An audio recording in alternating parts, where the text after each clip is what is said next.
네, 여러분 안녕하십니까. 취업대통령 정광식입니다.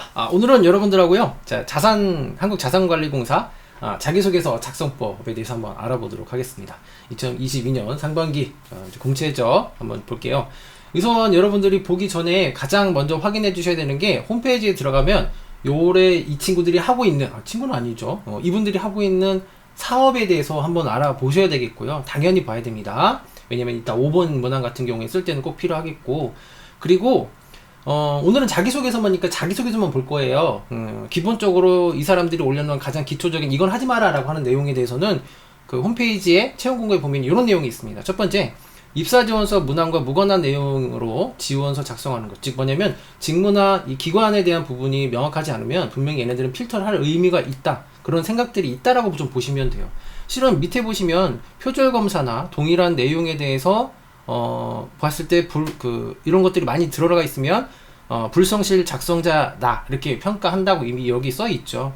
그만큼 이 기관 같은 경우에는 뭐 AI 자소서 분석이라든지 이런 것들이 가능한 그런 기관들이기 때문에 실제 조금씩 기관들마다 다르긴 하지만 이 기관은 카피나 어떤 그 컨트롤 C 컨트롤 V나 혹은 다른 카피하거나 이런 거는 상당히 많이 불이익이 있을 수 있는 그런 시스템을 갖고 있다, 이렇게 여러분들이 좀 봐주시고 자기소개서 작성을 좀 해주시면 될 것 같고요.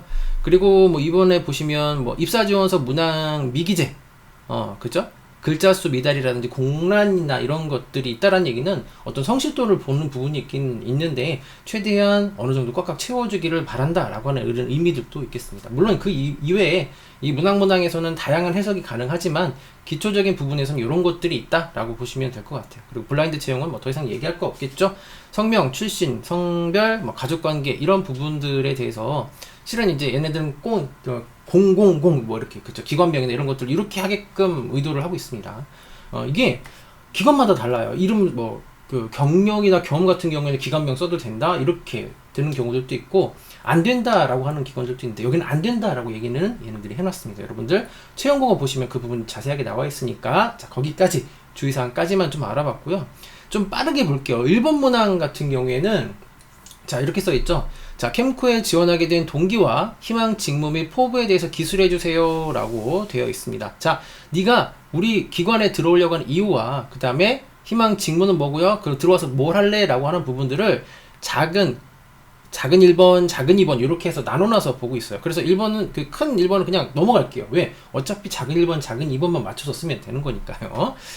그래서 작은 1번 봤을 때 캠코에 지원하게 된 동기와 캠코가 귀하를 채용해야 되는 이유 거꾸로 볼게요. 캠코가 귀하를 채용해야 되는 이유는 딱 하나밖에 없어요. 그러니까 네가 들어와서 우리한테 뭘 어떻게 해줄 거야 라고 하는 측면이기 때문에 내가 너네한테 들어가서 이런 거 해줄게 라고 하는 측면에 그런 글들이 나와야 되는 거예요. 내가 들어가서 뭐 배우고 뭐 할 거예요, 뭐 하고 이렇게 뭐 연봉도 받고 이런 거 복지도 드리고 이런 거 이딴 거 쓰지 말라는 얘기죠. 내가 들어가서 이런 업무를 이렇게 해줄 거예요 라고 하는 측면이죠. 그래서 여러분들 홈페이지에서 주요하는 사업이 어떻고 현황을 좀 잘 보셔야 되겠습니다. 그리고 지원한 이유잖아요. 즉 캠코에 지원한 이유라고 하면은 가치관적인 부분들도 있겠고 또 여기는 보면 인재상적인 부분을 이렇게 대놓고 써있죠. 그럼 여기 맞추는 게 맞죠. 인재상, 본인의 장점, 그다음 경쟁력, 그죠? 실제적으로 귀하를 채용해야 되는 이유는 어떤 경쟁력을 갖고 있기 때문에 혹은 당신이 가지고 있는 장점이 뭐기 때문에 우리 기관에 들어와서는 무엇을 해줄 수 있는지에 대해서 써라라는 얘기를 이렇게 돌려 얘기하는 거죠. 결국에는 제가 노란색 요 색칠한 부분 요것만 생각해 주셔도 되는 거죠. 즉 문항에 있어서 가장 중요한 부분들은 색칠을 좀 해주셔서 그것만 갖고 방향이 흐트러지지 않도록 해 주셔야 되는 그런 부분이 명확히 있고요. 친절하게도 얘네 같은 경우에는 이걸 좀 써놨죠. 뭐냐면 캠코 인재상 해가지고 포용하고 존중하는 인재, 미래에 도전하는 인재, 전문성을 갖춘 인재 이렇게 있습니다. 이 세 가지를 다 쓰려고 하면은 골로 갑니다. 다 쓰려고 하지 마시고 여러분들은 써야 되는 거 이 중에 하나만 좀 선택해서 관련된 내 경험이 있는지를 써주시는 게 제일 좋겠죠. 저는 포용적이고요, 미래에 도전적이고요, 전문성도 있습니다. 미안하지만 이렇게 쓰지 말라고 말씀드렸어요. 그럼 골로 갑니다. 그러니까 기억이 안 남기 때문에 그래요. 그러면 우리가 이 인재상에 대해서 좀 살짝 해석만 해볼게요. 왜냐면 홈페이지 보면은 이거에 대한 해석에 대해서 나누는 그런 부분들은 없더라고요. 그러면 우리끼리 어떤 용어인지를 좀 보고 나에게 맞는 쪽이 어느 것이 있는지를 보고 경험적인 부분을 매칭을 한번 시켜보는 그런 좀 여러분들의 지금 생각을 좀 한번 해보도록 하세요. 첫 번째, 포용하고 존중하는 인재, 이게 뭐냐? 실제적으로 이 안에 기관들은 어떤 기관들이죠? 그쵸? 직원들이 1차적으로 있죠. 2차는 국민들, 그쵸? 이와 관련된 얘네들이 캠코에서 서비스하는 대상이 국민들이에요. 자, 근데 캠코는 어떤 기관이에요, 여러분?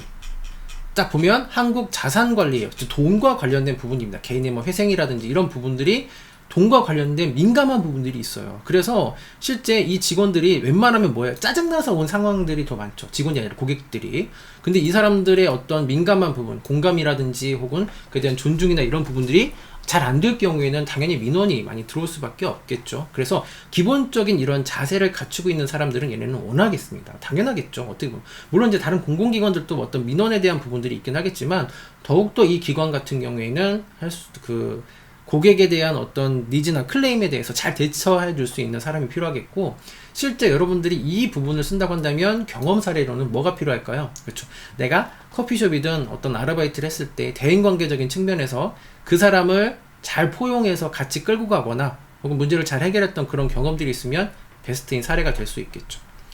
이제 포용하고 이제 존중하는 인재는 이렇게 좀 맞춰보면 되겠고, 뭐 없으면 패스할게요. 왜? 아직 밑에 2개 더 남았죠? 두 번째 거 뭐예요? 자, 미래에 도전하는 인재예요. 즉, 실제 도전이라고 했을 때는 여러분들이 어떤 게 나와야 되냐면, 분명히 성과나 시간이나 노력적인 부분에서 수치화할 수 있거나 명확한 결과물이 있으면 제일 좋아요. 도전했는데 실패했습니다. 물론 이제 그것도 나쁜 건 아닌데, 되도록 여러분들이 먼저 해주셔야 되는 부분들은 실제 내가 여기 이런 도전을 왜 했고, 그게 도전인지를 명확하게 얘기를 해주셔야겠죠. 그 갭 차이, 그쵸. 단순히 제가 열심히 달리기를 했습니다가 아니고요. 저는 달리기를 하기 위해서 실제 그 체육 선수들을 이기기 위해서 그 사람들과 같이 어떤 트레이닝을 했고 마지막에는 이렇게 몇 등까지도 할 수 있었습니다. 이런 사례, 즉 도전이라고 했을 때는 분명히 그 갭 차이가 분명히 있어야 돼요. 얘가 그냥 단순히 1 다음에 2가 아니고 1 다음에 10을 했구나 라고 하는 그런 느낌이 들 수 있도록요. 그런 사례가 있는지 한번 생각해 보시고, 있다면 이번 그 미래에 도전하는 인재에 조금 더 적합할 수 있겠고요. 마지막 세 번째, 전문성을 갖추는 인재라고 있습니다. 전문성은 뭐예요? 솔직히 직무예요. 여러분들이 가장 그래서 먼저 보셔야 되는 게 직무 기술서에 대한 부분이고, 그 안에서 지식, 기술, 태도적인 측면에서 내가 가장 잘 나타낼 수 있는 부분 하나, 지식인지 기술인지 태도인지 어떤 측면인지를 뭘 갖고 오시든 상관은 없습니다. 근데 매칭해서 조금 더 잘 어필해 볼 수 있는 부분이 있다고 한다면 요 세 번째 거를 좀 써보시는 게 좋겠죠. 자, 그렇기 때문에 이거 세 개를 다 쓰면 안 돼요. 왜? 말했잖아. 500자예요. 500자 안에 다 넣고 그냥 근거를 대고 할 수는 없기 때문에 이 중에 하나를 좀 보시고 확 땡기거나 관련된 경험이 있어 라고 하면 그거 써주셔도 좋겠습니다. 자, 1-2번이에요. 1-2번은 캠코에서 입사한 후에 희망하는 직무는 무엇이고 해당 직무를 수행함에 있어서 어떻게 역할을 할 거냐라고 했습니다. 제가 노란색도 이렇게 칠해놨죠. 자, 칠해놓은 이유가 뭐냐면, 선생님 여기 1번에서 1-1번에서는 전문성을 갖춘 인재라고 했잖아요. 그럼 여기에다가 직무 관련된 내용을 썼는데 그럼 2번에도 그렇게 써야 되나요? 아니면 다른 사례 써야 되나요? 라고 얘기를 물어볼 수 있겠죠. 1번에 이거 써도 된다고 얘기했잖아요. 그러면 2번도 실제 직무를 물어봤기 때문에 관련된 사례가 똑같은 게 나오지 않는다고 한다면 2번에서는 직무와 관련된 혹은 1번에서도 직무와 관련된 내용을 이야기하셔도 된다라고 이야기를 말씀드릴 수 있습니다. 실제 써도 되기도 하고 이렇게 써놨잖아요. 그죠? 네. 제일 중요한 건 어떻게 기여할 것인지 계획까지 쓰라고 했으니까 그걸 500자까지 쓰라고 했다고 딱 나와 있습니다. 그러니까 이것도 하고 저것도 하고 이렇게 막 하겠습니다가 아니고, 여러분들이 첫 줄, 즉 두 갈씩 문장에서 가장 중요한 부분이죠. 제가 희망하는 직무는 무엇이고요. 그 안에서 해줄 수 있는 역할은 이러이런 게 있겠습니다. 즉 첫째는 뭐 할 거고요. 둘째는 뭐 할 겁니다. 라고 하는 부분입니다. 근데 말씀드린 것처럼 어떻게 기여할 것인지에 대한 계획을 그냥 내 맘대로 그냥 내 뇌피셜로 쓰는 것이 아니고, 실제 여러분들이 이 기관에 들어가셔서 사업에 대한 내용이나 이런 부분들도 꼭 보셔야 되겠죠. 실제 그 사업에 대한 부분을 보고 내가 거기서 해줄 수 있는 역할이나 혹은 진행하고 있는 역할에서 조금 더 살을 더 붙이면 좋겠다라고 하는 것을 써주시는 게 가장 좋겠고요. 현실적인 목표를 좀 써주시면 좋겠습니다. 뜬금없이 모든 제가 민원을 다 해결하겠습니다, 이런 말도 안 되는 얘기 쓰지 마시고요. 만약에 여러분들이 뭐 밑에도 같이 좀 응용할 수 있는 정보들이긴 하지만 각각 이제 같은 홈페이지 기관 안에서 여러분들이 밑에 보시면 패밀리 사이트라고 있어요. 그 패밀리 사이트에 좀 들어가셔서 실제 여러분들이 관련된 정보들도 같이 좀 보시는 것도 좋겠습니다. 너무 이제 뭐 기본적인 부분인데 좀 보시면 되겠고, 뒤에서 좀 더 자세하게 설명을 드릴게요. 그리고 자, 이제 2번 문항을 좀 보도록 하겠습니다. 2번 문항 같은 경우에는 여러분 여기 보시면 이렇게 써있죠. 지원 분야와 관련된 경험 또는 경력 중 귀하에게 주어진 역할을 명확히 이해하고 최선을 다하여 소기의 성과를, 되게 말이 길어요. 그냥 간단하게 볼게요. 성과를 냈던 경험이 뭐냐라고 물어본 거예요. 결과는 그 성과를 낸 거에서 자기 역할과 그 다음에 행동은 어떤 걸 했고 성과는 어떤 거 냈냐, 결국에는 이거를 물어본 거거든요. 자, 이랬을 때 경험은 당연히 보수를 받지 않은 거, 경력은 당연히 돈을 받고 했던 경험이라고 이렇게 생각해 주시면 됩니다. 이거 부여는 혹시라도 여러분들 자소를 처음 쓰시는 분들도 있을 수 있기 때문에 간단하게 설명을 좀 드렸고요. 제일 좋은 건 이 2번에서는 자, 두 가지 문장이 제일 중요하겠죠. 왜? 성과라고 나왔기 때문에 첫 줄에 제일 좋은 게 저는 이러한 일을 이렇게 해서 성과를 이렇게 냈습니다. 정량적인 부분이 있겠고 정성적인 부분이 있겠죠. 정량적인 부분에서는 수치 1등, 2등 혹은 등수 안에 들었다 라고 하는 측면이 있을 수 있겠고, 뭐 몇백만원, 몇천만원이 될 수 있겠죠. 혹은 성과가 없은 부분들도 있을 수 있어요. 그럴 경우에는 당연히 제가 이러이러한 칭찬을 받았다, 이러이러하게 느꼈다, 혹은 이런 것들도 성과라고 예를 들면 개선했다 라고 하는 측면들도 이야기하셔도 된다 라고 하는 게 2번 문항이 될 수 있겠습니다. 되도록 이 포인트 2번 문항에서는 이 행동이라는 측면을 꼭 강조해 주셨으면 좋겠어요. 즉, 선생님 제가 행동했던 거 그냥 열심히 알바했던 거예요. 처음에 자소 쓰면 이렇게밖에 답이 안 나와요. 그래서 저는 항상 이런 얘기를 합니다. 6화 원칙에 맞춰서 최대한 우선 자세하게 써보세요. 즉, 빈 노트나 공간에다가 누가 언제 어디서 무엇을 어떻게 왜 하였는지 날짜부터 빼먹지 말고 쭉 다 쓰세요. 어차피 이걸 지원하는 건 아니니까 쭉 다 쓰신 다음에 그 다음에 뭘 하냐면 반복적인 수정을 하시는 게 맞습니다. 처음부터 첫 줄부터 뭐 임팩트 있는 한 줄 쓰겠다 이렇게 가시면 여러분 안 써져. 안 써집니다. 왜냐면 그 글 안에서 길을 잃게 되고 계속 머리를 썼다 말았다 하게 되기 때문에 우선은 최대한 쭉 쓴 다음에 그 성과적인 측면에서 잘 냈던 것들을 반복적으로 수정하고 수정하는 방법을 좀 다듬어가는, 줄여나가는 과정이 더 맞겠습니다. 그래서 6화 원칙으로 좀 한번 써보시는 걸 추천드렸고, 여기에도 있죠. 뭐 동아리, 봉사활동, 공모전 등 이거 이외에도 괜찮다라는 거예요. 아르바이트도 괜찮고요. 여러 가지 일들도 있겠죠. 뭐 여러분들이 교수님을 따라서 뭐 보조 역할도 해봤다, 뭐라면 이런 것들도 괜찮고요. 또 꼭 제한을 두실 필요는 없다라는 거 말씀을 드릴 수 있겠고, 자, 그 다음에 3번 문항 같은 경우에는 자, 귀하의 고귀한 아이디어를 가지고 문제를 해결했던 다른 사람과 의견 차이가 있어서 상대방이 설득하여서 좋은 결과를 혹은 이제 실패한 경험을 얻었던 경험에 대해서 세부사항에 따라서 작성해 주세요. 세부사항 1번, 2번 있습니다. 자, 이 문항에 대해서는 이해부터 좀 한번 해볼게요. 이 문항에서 요구하는 건 뭘까요, 여러분? 두 가지예요. 첫 번째, 이 안에서는 문제 해결 능력과 대인관계 능력을 두 가지를 한꺼번에 보려고 하는 겁니다. 그렇죠. 보시죠.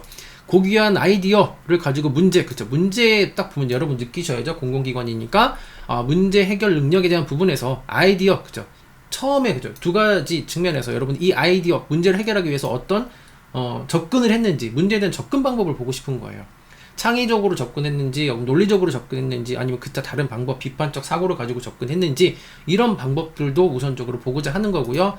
두 번째는 뭐예요? 다른 사람과의 의견 차이가 있을 때 상대방을 어떻게 설득했느냐, 즉 뭐예요? 대인관계 능력을 보려고 했던 겁니다. 그 대신 여기서 전제 조건을 놨죠. 꼭 성공했던 게 아니고 실패해도 괜찮다. 이 사람이 그에 대해서, 그 상황에 대해서 사람들과 어떻게 대응했는지를 보는 거죠. 실제 이 기관은 어떤 기관이라고 했어요? 좀 같이 볼까요? 자, 여기죠. 여러분들 아마 홈페이지는 다 들어가 보셨으니까 사업만 보셔도 딱 알 수 있죠. 자, 여러 가지 이제 사업들도 하고 있는데, 실제 여러분들이 여기에서 보시는 건 뭐 개인 회생이든 뭐 기업 지원 프로그램이든 자본시장에 대한 어떤 지원이든 여러 가지도 할 수 있습니다. 무엇을 어떻게 할지는 물론 여러분들도 몰라요. 아직은 들어가서 뭐 어쩔 수 없는 뭐 여러 가지 일들도 있긴 하겠지만, 제일 중요한 건 사람들을 되게 많이 부딪힐 수 있겠구나. 그리고 또 이제 전화도 뭐 이런 것들도 할 수 있겠구나. 직무별로 차이는 있을 수 있긴 하겠지만 사람과의 갈등이나 이런 부분들을 되게 중요시 여기고 있구나 라고 하는 부분들입니다. 어떻게 대응했는지에 대한 부분이겠죠. 자, 그러면 3-1 작은 1번 한번 볼게요. 자, 기존 방식의 문제점, 아이디어를 생각해낸 계기 및 노력이 당시 상황에 대해서 설명을 해요. 즉 상황 설명을 하라는 얘기예요. 400자죠. 400자라고 했습니다. 이 400자를 꽉꽉 채워야 되는 건 아니지만, 문제점, 즉 아이디어를 생각해낸 계기나 노력, 이거를 문제를 해결하기 위해서 어떻게 접근했느냐라고 하는 부분이겠습니다. 자, 근데 여러분 생각해보세요. 어떤 문제를 뭐 여러분들이 뭐 1학년, 2학년 때부터 혹은 학교 다닐 때부터 이 문항을 쓰기 위해서 문제에 따라서 문제에 대한 접근 방식을 막 달리해봤던 그런 경우는 없어요. 그리고 있을 수가 없잖아요. 누가 그렇게 생각해놓고 일을 저질러요. 그죠? 이거는 이미 지난 과거에 대해서 여러분들이 쓰는 부분이기 때문에, 자, 어차피 지난 일이에요. 지난 과거를 가지고 경험을 여러분들이 써야 되기 때문에 목적, 의도, 이유, 그것을 지금 상황에서 더 좋게 의도돼서 좀 포장하시면 돼요. 즉, 접근을 어떻게 했느냐? 그때는 그렇게 접근 안 했어. 근데 이미 결과는 나왔잖아요. 지금 시점에서 그때 문제에 대해서 다시 생각하는 거예요. 아, 요건 이렇게 접근했으면 더 좋았을 것 같다. 그죠? 이게 바로 뭐예요? 자소설이 되는 거죠. 조금 포장해도 되는 부분이에요. 이런 거 갖고 뭐라고 하진 않습니다. 자, 그래서 여러분들이 어떤 문제에 대해서 과거의 경험을 쓰게 되니까, 과거 경험을 여기 문항에 쓰겠죠? 되도록 사례 위주로. 과거의 경험에서 그 문제에 대한 접근 방식이, 이 현재 시점에서 이 결과물을 보고, 야, 요거는 이렇게 접근했었어도 더 좋았을 것 같다 라고 하는 그런 생각이나 아이디어가 있으면, 아, 그때는 이런 접근 방식 때문에 이렇게 주도적으로 하고 싶어서 라고 하는 측면을 조금 더 소스를 뿌리셔도 괜찮다라는 거. 그러면 훨씬 사례에 대해서 풍성해질 수 있으니까 꼭 좀 참고해 주시면 좋겠고요. 자, 그리고 이제 수치화하는 것은 가장 기본적이겠고요. 자, 그리고 여기 이제 뭐 이렇게 갈등 관리 방법, 뭐 핵심 문제 이렇게 적어놨는데, 이건 뭐냐면 실제에 대한 어떤 문제에 대한 부분을 구분을 하셔야 되겠죠. 자, 원인을 뭐 종합적으로 이제 분석했는지, 분석하여 최적의 방법을 제시했는지, 이런 부분들이 혹시 있는지 한번 생각해 보시고, 자, 핵심 문제라고 있습니다. 핵심 문제 뭐냐면 역할의 모호성이었는지, 그러니까 이 문제가 왜 일어났는지를 보시는 거죠. 방법이 불일치했는지, 목표가 불일치했는지, 절차가 불일치했는지, 책임에 대한 불일치였는지, 가치가 불일치했는지 등등에 대해서 이 문제의 원인적인 측면을, 문제의 핵심적인 측면으로 한번 접근해 보시면 좋겠고, 아니면 실제 그 문제가 있을 때 대인관계적인 측면이니까 뭐가요? 감정적인 부분, 즉 여러분들이 그 사람의 개인적인 스타일이 좀 달라서 그랬는지, 아니면 권력 확보를 위해서 어떤 싸움, 이거는 좀 여러분들하고 이제, 이거는 경력자들이 좀 있을 수 있겠죠. 회사 내부에서 있었던 일이라고 했을 때. 아니면 일반적으로 대학생들은 요게 더 많겠죠. 뭐 자존심 싸움이라든지 질투라든지 뭐 이런 부분들에 대한 부분의 사건인지, 여러분들이 지금 머릿속에 생각하는 그 경험이나 이미 경험 정리해 놓은 게 있다고 한다면 어디에 조금 더 해당이 되는지를 우선은 분류를 좀 해주셔야 됩니다. 이 분류하는 작업이 좀 필요하겠고, 자, 3-2번 정확하게 보게 되면 상대방을 설득하기 위해서 본인의 논리, 그쵸, 여기 연장선이겠죠. 상대방을 설득했대. 근데 어떻게 설득했냐 라고 하는 측면을 3-2번에서 좀 더 명확하게 물어보고 있죠. 그쵸, 연장선상이니까요. 3-2번에 상대방의 반응과 결과는 어떠했는지를 작성해 주세요 라고 하는 분면이죠. 측면이에요. 자세하게 써라. 그러니까 네가 어떻게 대응했는지 자세하게 써라. 자, 여기서 이 문항에 대한 의도를 명확하게 알 수 있습니다. 반복적인 부분이지만 사람들을 대하는 그런 부분들이 많이 있을 수 있다라고 하는 측면이고, 말씀드렸잖아요. 대부분 여기 이 기관에서 여러분들이 만약에 서비스를 하게 되면은 민감하신 부분들을 자꾸 대응을 할 수밖에 없습니다. 기관이든 기업이든, 기업이나 국민들을 얘기하는 거겠죠. 여기 이제 고객들 얘기하는 겁니다. 민감할 수 있어요. 그런데 그 사람들에게 웬만한 어떤 그 대인관계로는 좀 힘든 상황이 분명히 있어요. 그러니까 문제를 봤을 때 해결 안 되는 사람들이 분명히 있어요. 진상들도 있고. 근데 좀 여기서는 좀 순화해서 써야 되는 부분이 있겠죠. 자, 그래서 이 사람을 어떻게 좀 접근해서 잘 해결했는지 해결했으면 좋겠고, 해결을 못했다면 어떻게 하면 더 좋을지에 대해서 써보라 라고 하는 그런 문항이라고 보시면 되겠습니다. 자, 그래서 분명히 여러분들이 과거 경험이니까 접근성적인 측면으로 한번 제가 설명을 드릴게요. 자, 첫 번째, 사전 준비를 얼마큼 했는지를 한번 생각해 보세요. 여러분들이 그 사람을 설득하기 위해서 뭔가를 같이 해나가기 위해서 팀 프로젝트든 뭐 어떤 것들이 있겠죠. 자, 그래서 첫 번째, 비판적인 패러다임에 대한 어떤 전환이나 자신의 위치나 관심사 혹은 상대방의 입장을 드러내지 않는 관심이나 연구, 이런 것들이 첫 번째 뭐였는지, 이거를 해결하기 위해서, 즉 이 논리적으로 이 사람들을 설득하기 위해서 나는 설득하기 위해서 어떻게 준비를 했는지, 어떤 걸 준비해야 되는지, 준비를 얼마큼 했는지, 이런 부분들이 있었는지 한번 생각해 보시고, 그 다음에 긍정적인 접근 방식이에요. 그냥 무조건 싸우자 라는 게 아니고, 자, 상대방이 필요로 것에 대해서 생각해 보았다는 점을 여러분들이, 상대방은 이런 것들을 원하는 것 같더라. 그래서 나는 서로 윈윈하기 위해서 이렇게 한번 해보자. 이게 우리가 서로 이길 수 있는 방법이다 라고 하는 부분들이 혹시 있었는지 한번 생각해 보시고요. 이걸 다 쓰라는 얘기가 아니에요. 지금 제가 말씀드리는 것 중에 혹시 아이디어적인 부분에서 꼭 연결되는 부분들이 있는지를 확인하라고 말씀드리는 겁니다. 자, 윈윈 절차, 즉 협동적인 절차에 임할 자세가 되어 있는지 알아보기. 그랬더니 그 사람의 태도가 어땠더라. 뭐 이런 반응들이 어땠는지에 대해서 문장 한 장 한 장에 대해서 그 상황을 잘 설명할 수 있도록 해 주셔야 되겠고요. 세 번째, 두 사람의 입장을 명확히 하게 하는 거. 이 사람은 이렇게 제가 이런 제의를 드렸을 때 이 부분은 동의하고 이 부분은 동의하지 않더라.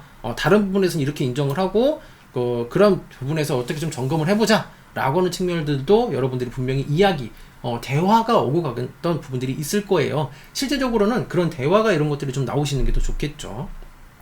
자, 그래서 윈윈의 기준을 서로 동의를 했는지, 상대방에 대해서 기준에 이해해줬던 부분 혹은 중요한 부분 이런 것들이 어떤 게 있었는지 이런 게 좀 더 명확하게 나오시면 더 좋겠고, 자신에게 어떠한 기준이 중요한지 말하기. 그쵸? 나에게는 이런 것들이 중요하다. 그러니까 서로 간의 감정적인 부분에서 하나씩 매칭시켰던 부분이 있다면 이렇게 좀 맞춰가는 거. 그 이외에 자, 이런 해결책을 생각해내거나 혹은 그걸 했을 때 서로 간의 중간중간 평가라든지 이런 것들이 혹시 있었는지 지금 1단계, 2단계, 3단계, 4단계적인 측면에서 여러분들이 이 뒤에 퀘스천 마크를 써보시고 그때 경험에 대해서 구체화하는 연습을 좀 해보신다고 한다면, 그런 걸 한다면 지금 이 3번 문항은 조금 더 쉽게 작성이 될 수 있겠죠. 즉 실제 이 3번 문항에서는 가장 더 중요한 거는 1번 접근적인 방법도 중요하지만 그 사람과의 혹은 설득하기 위해서 내가 무엇을 더 했는지에 대한 구체적인 사례가 더 중요하겠습니다. 왜냐면 이걸 보면은 이 사람이 어떤 사람인지 조금 더 명확하게 알 수 있기 때문이죠.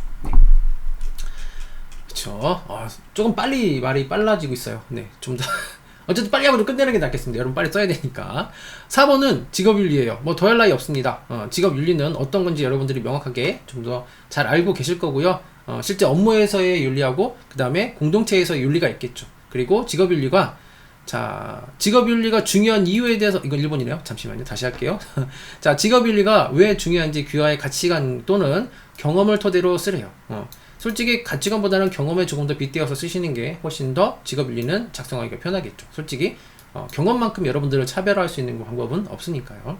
자, 그래서 여기도 1번, 2번, 작은 1번, 작은 2번이 나눠져 있습니다. 자, 직업윤리에 대해서 어떤 걸 요구하는지 한번 더 구체적으로 보도록 할게요. 자, 공공기관 직원으로서 직업윤리가 중요한 이유에 대해서 설명하세요. 자, 여러분들이 유일하게 내 생각을 내 맘대로, 내 멋대로 써도 되는 곳이 바로 이 4-1번 문항입니다.